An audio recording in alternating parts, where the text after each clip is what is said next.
Coming up on Lawmakers, the Fulton County delegation takes issue with Republican plans to appoint a board to oversee Hartsfield.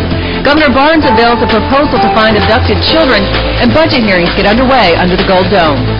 Live from Atlanta, this is Lawmakers for Tuesday, January 22nd. Here are your hosts, Gerald Bryant and Susan Hoffman. Good evening, everyone. Also tonight, a look at how the Department of Natural Resources is cutting funds but not services. And we're going to have the pro-choice and pro-life rallies in light of the anniversary of Roe v. Wade. But first, our lead story, the Fulton County delegation stance on Hartsfield. From airport control to MARTA, members of the Atlanta-Fulton County delegation and the Republican caucus have opposite views on who should hold the reins. This morning, Representative Bob Holmes, who was chair of the Atlanta-Fulton County delegation, held a press conference urging Republicans to change their views. Lawmakers' David Zelski is live at the Capitol with more. David.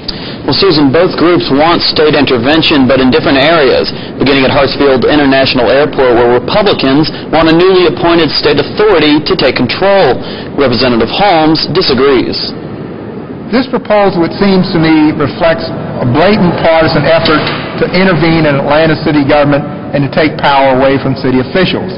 Neither the state nor metro counties contributed funds to build the busiest airport in the world, and now they want to control it. It's just not good business, it's not efficient, and after 9/11, it's not safe and secure for the people of Georgia. The other issue at the conference was annual state funding for the struggling MARTA rail system. The delegation believes that the Republicans were interested in equity and fairness, they would support appropriating state funds towards MARTA. Republicans have once again begun Atlanta bashing, and this appears to be a part of their strategy to try to gain votes in this election year of 2002. During my 27 years of service in the Georgia General Assembly, Republicans have shown little inclination to take positive action towards helping Atlanta, and particularly on an issue such as MARTA. The airport issue is currently in the forefront, mainly due to the $700,000 in airport funding that was misappropriated by city officials. $700,000 is a lot of money. That goes and fix a lot of potholes that the city of Atlanta taxpayers are now having to fix. $700,000 is less than 1% of the annual airport funds, but nevertheless, taxpayer dollars. Reporting live from the Capitol, I'm David Zelski for Lawmakers. Quick question, David. Are we in danger of losing federal funds due to this mistake? Well, Representative Holmes says the percentage is too small to become a federal issue right now, and also says the money itself was not federal funds. Okay. Thanks very much, David. And later in the day, Governor Barnes commented on the money issue at Hartsfield and expressed confidence in how newly elected Mayor Shirley Franklin would handle the issue. As far as any change in the overall governance situation or governance system, we have a new mayor. She's not been in office a month. In fact, she's not been in office 2 weeks. Let's give her a little time. She's got a plate full. And the governor plans to keep state involvement out, at least for the time being. Susan? Georgia's budget for fiscal year 2003 is more than $16 billion. Hearings before a joint appropriations committee about budget priorities began today, and it's going to continue through Thursday. The budget is often the defining document of any session of the Georgia General Assembly. Joining us live now to talk about the budget and many other issues is Representative Larry Walker. He is the majority leader in the House. Thanks so much for joining us, Representative Walker. Glad to be with you. Thanks for having me. Tell me, I know it was a very long day for you and everybody on the Appropriations Committee in both the House and the Senate. What in particular jumped out at you today? Something that maybe you're very concerned about or something you were very pleased to hear? One of the interesting things that we talked about was when our new chancellor came before us. I'm very impressed with him, but it came out in the hearings that we're spending about $147 million to convert from the quarter system to the semester system. We were told it was not going to cost us anything, and it ended up costing us $147 million. That's the kinds of things that come out in these hearings. Mr. Walker, just a few moments ago we reported on Representative Bob Holmes and the Fulton County delegation talking about issues that are much in the news these days, like Hartsfield Airport and MARTA, and particularly the Republican proposal that there be some regional airport authority to govern the airport. Mr. Holmes said the Republicans are guilty of Atlanta bashing. Your comments, and I know everyone is on the record pretty much, but your comments on the possibility of a regional airport authority and the issue of Atlanta bashing by Republican? I don't know that I'd call it Atlanta bashing. I'd call it politics. That's what it is. I think that all of the parties know that the state is not going to take over Hartsfield International Airport. It's a City of Atlanta airport. It has always been a City of Atlanta airport, and it should be run right and run correctly. I'm convinced that our new mayor is going to get into that and see that that's done. I heard someone say it was not safe out there. I think that's an irresponsible thing to say. I think the Atlanta airport is as safe as any airport probably in the world, and we're not going to take the Atlanta airport over. For one thing, the Atlanta airport could bankrupt the state of Georgia, and our first responsibility is to serve the taxpayers of the state of Georgia, and we're not going to take it over. What about MARTA? Specifically, other states do help out their major transportation systems within large cities, capital cities. Any chance that that would happen? Beyond what we're already doing, I don't think you're going to see any great outlays of money for MARTA. We're short of money ourselves. We've got I'll show you this budget document.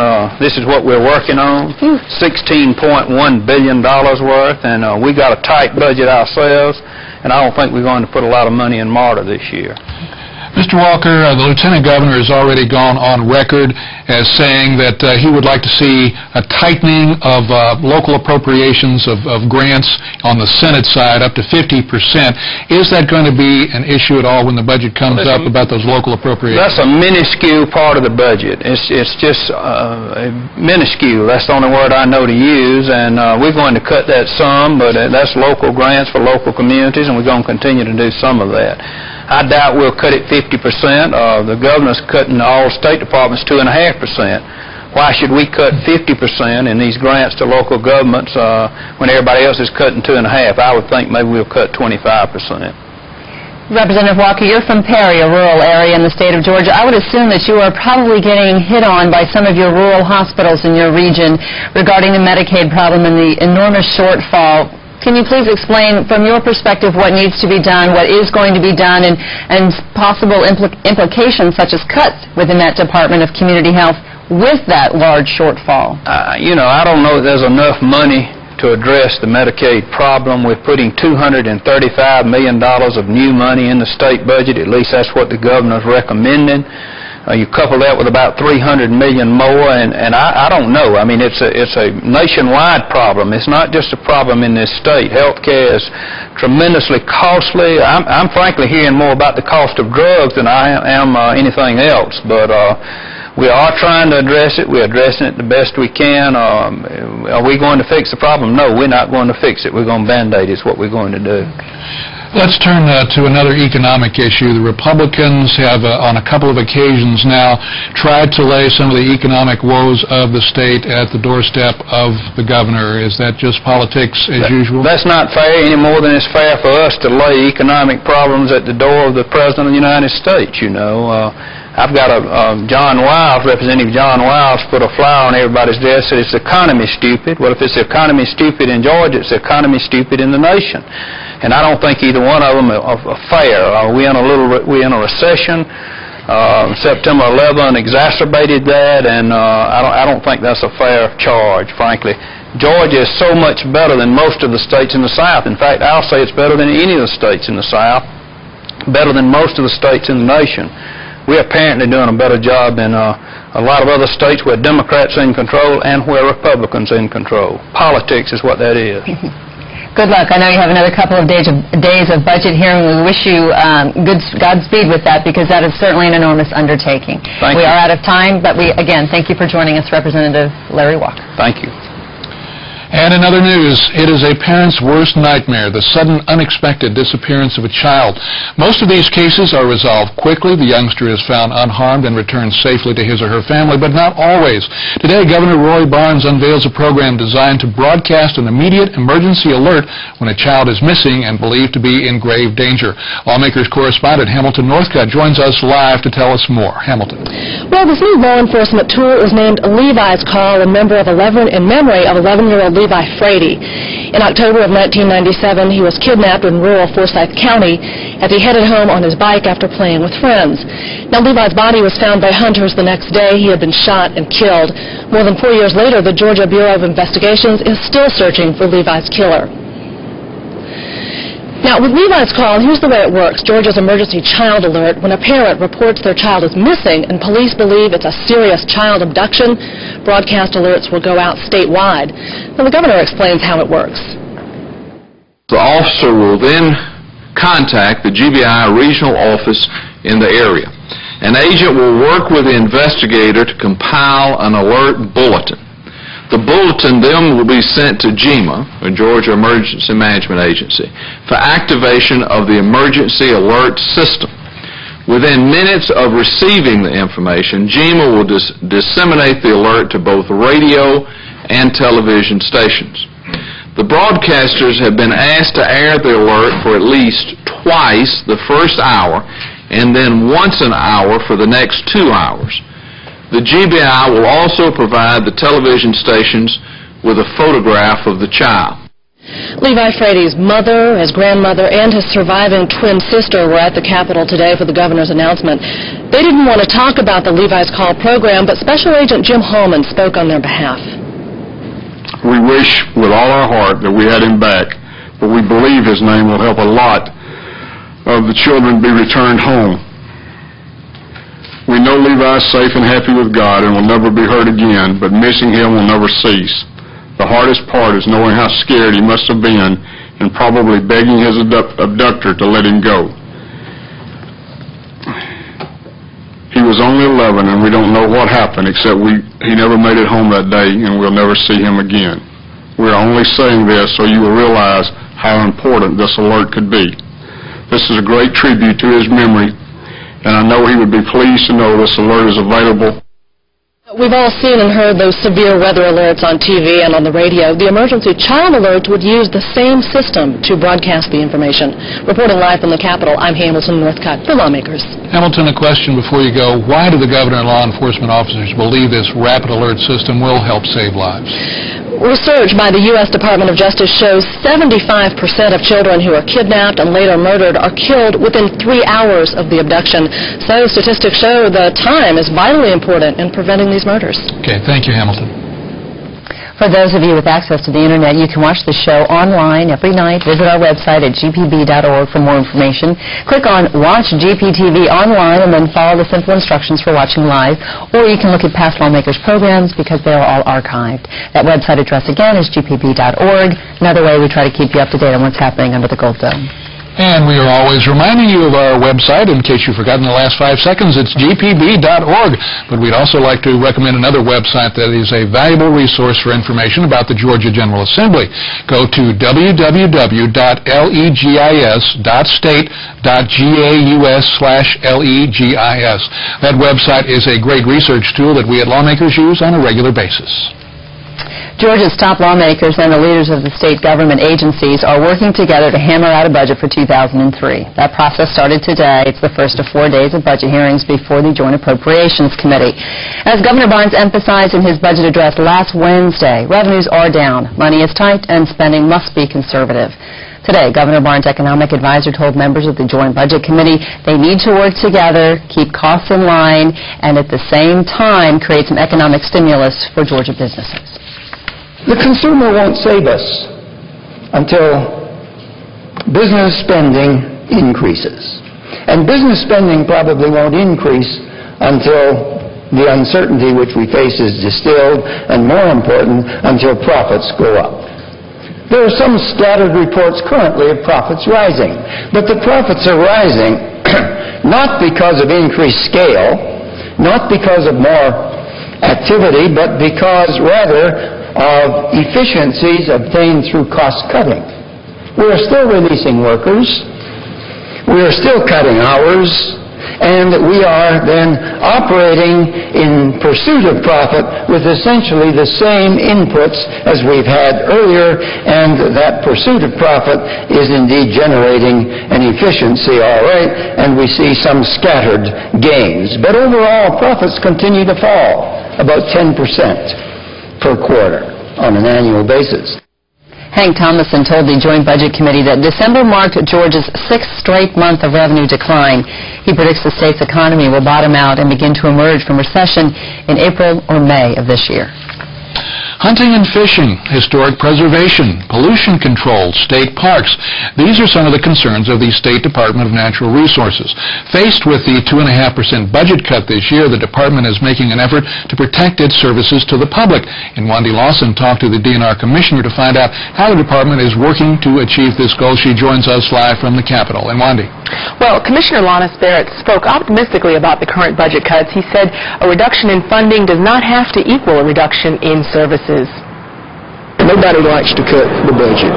Any cuts hurts somewhere. This year's Department of Natural Resources budget is characterized by a reduction of some services, but no facility closings. The department has eliminated 3 positions, including 1 in computer services, 1 in purchasing, and an administrative post in Commissioner Barrett's office.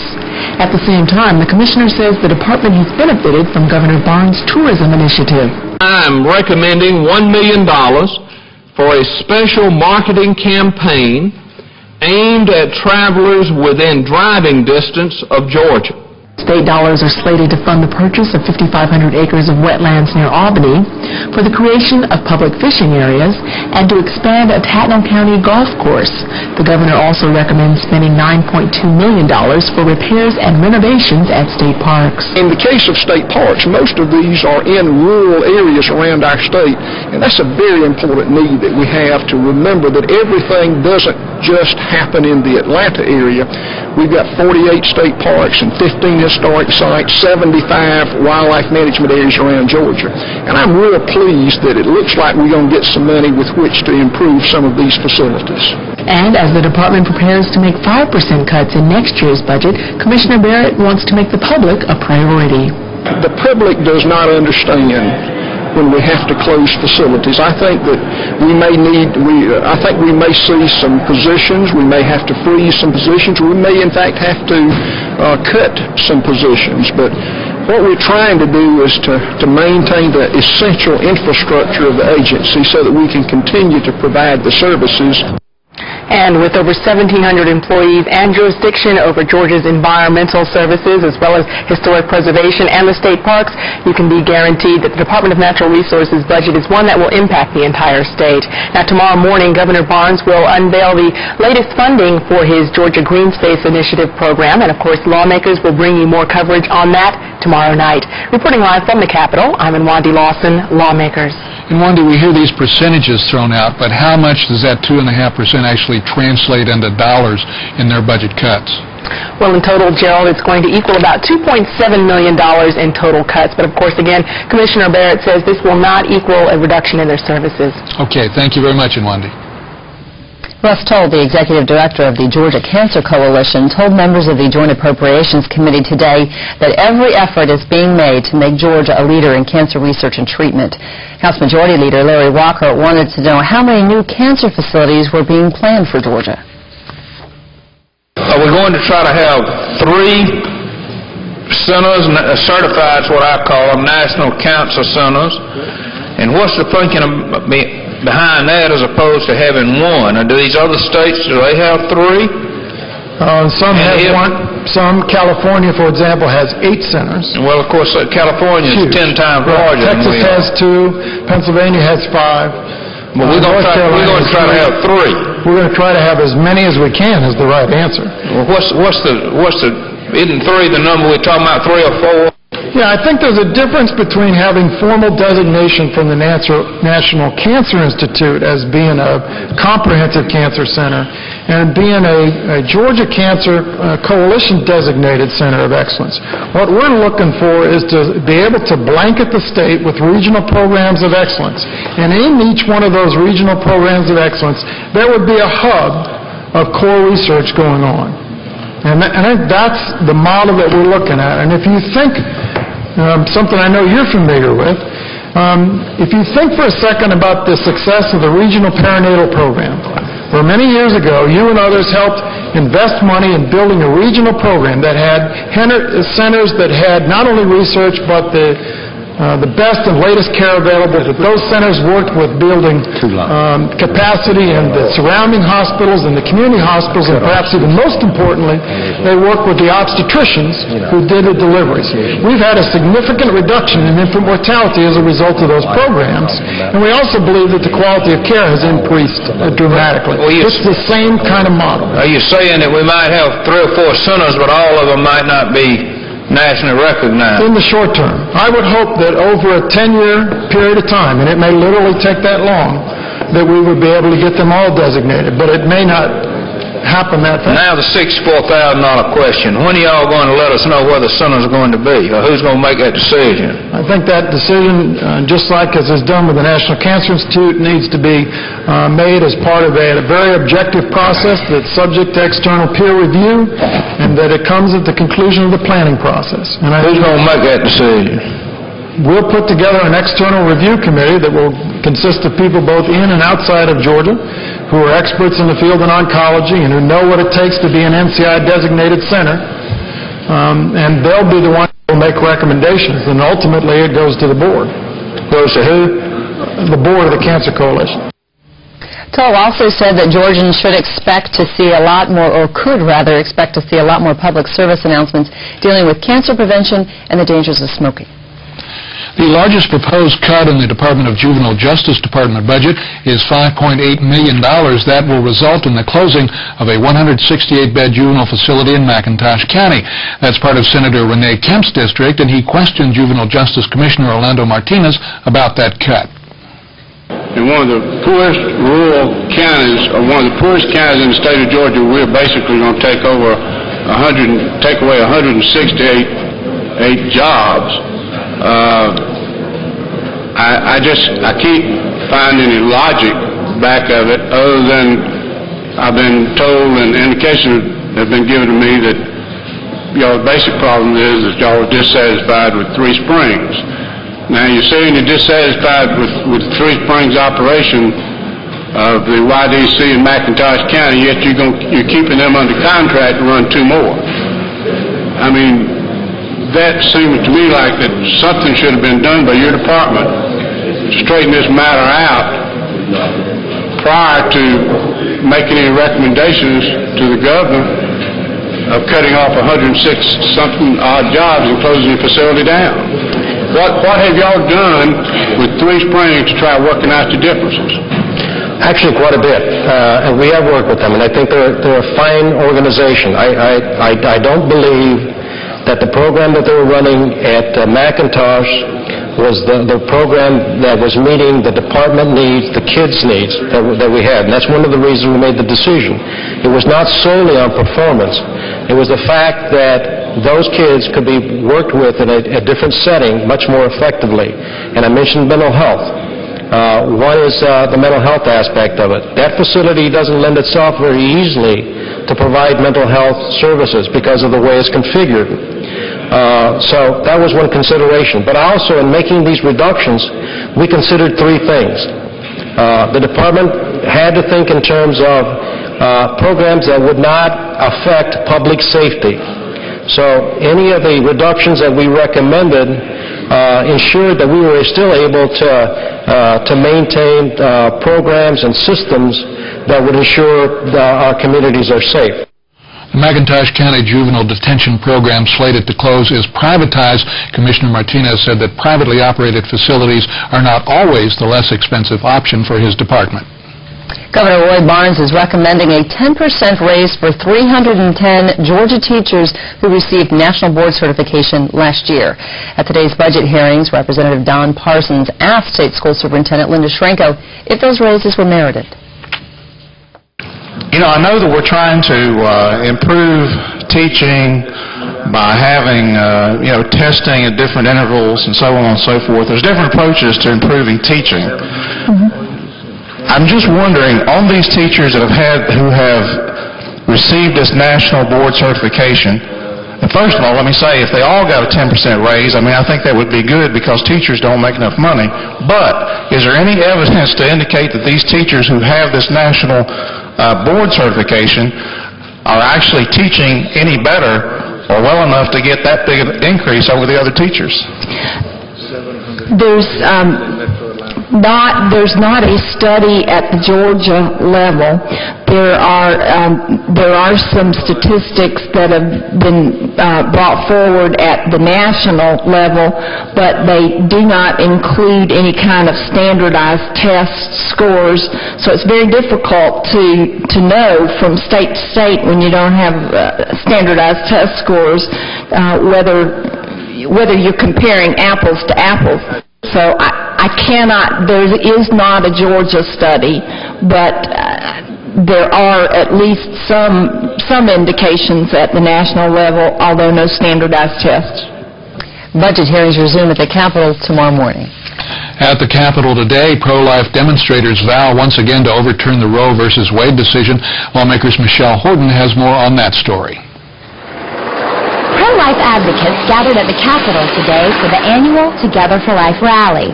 Sponsored by the Georgia Right to Life, the event commemorates the 29th anniversary of the Roe v. Wade decision, which legalized abortion.